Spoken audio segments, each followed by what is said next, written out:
In the 80s, people's vision of 2030 was highly futuristic. There were robots, neon cities, intricate machines, and advanced AI. The market boom of personal computers and the rising popularity of the internet opened the possibilities of what the world will look like 50 years later. Class difference is usually the theme in some of these stories, like Bubblegum Crisis Mega Tokyo 2032, The Story of Night Sabers. And that's a very long title. Nonetheless, it will be relevant to our discussion regarding Sustainable Development Goals 2030 or SDGs by the United Nations and Information and Communication Technology for Development or ICT4D and its involvement in its progress. What's with these titles? Anyways, SDGs aim to end poverty by 2030 and we are currently in the 2020s. We have about a decade left. So why does it feel like we haven't solved this problem? Despite having the technology to solve this issue, there is poor project management. This is an occurring pattern in ICT4D. It fails to understand the communities it tries to help. Developments feel like wishful thinking, an idealization of the future. What ICT4D needs is to be grounded in the reality of complex situations. It would be funny that an 80s anime has a more realistic vision of the future than SDGs and ICT4D. And by realistic, I don't mean the technology. I mean is the vision is far from being utopic. The name Bubblegum Crisis is described in the Animerica interview with creator Toshimichi Suzuki.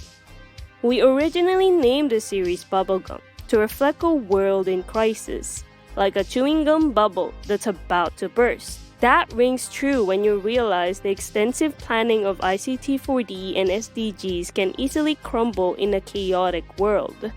The project can easily be brought down by a newly elected government. Or the people they aim to help have no idea how to maintain this project. They want to do things fast, which shows how inconsiderate they are with the end users, the people they're trying to help. As I said previously, ICT4D and SDGs need to be grounded in reality. Know that none of these issues can be simply solved. It takes years of dedication to reduce poverty alone, considering there is bureaucracy and culture which cannot be changed in an instant. An example would be the Subak irrigation system in Bali. Instead of respecting the tradition, the project tried to replace it with a modern system, which led to the retaliation from locals, as mentioned by Tina Marjanov in her study, How Not to Do ICT4D, a study of ICT4D projects and what to learn from them. Another example to learn from would be the One Laptop Per Child project in Africa. It failed because the developers ignored the conditions and environment of the children, which did not sustain the technology they provided. What we can pick up from Bubblegum Crisis is how the US annexed and developed Japan after the earthquake 7 years ago, without changing much of the culture despite the class division. Well, that is the flaw we should not overlook. Class division is one thing ICT4D and Bubblegum Crisis have in common. It perpetuates the power imbalance between the privileged and marginalized, which is present within ICT4D. Most of the time, developed countries get to plan for developing countries and to some extent, drown their voices when a problem arises. So, to bridge this gap, ICT4D has to engage with the community, get to know the community just how people get to know fictional characters on screen, then understand the community and its problems, to avoid idealization.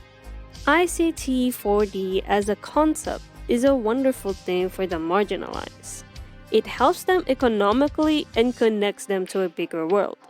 However, we should criticize ICT4D so they can improve their projects and make them sustainable on their own. Because But the real world does not operate on pure imagination. That's it. That's it for the video. I hope you learned something today.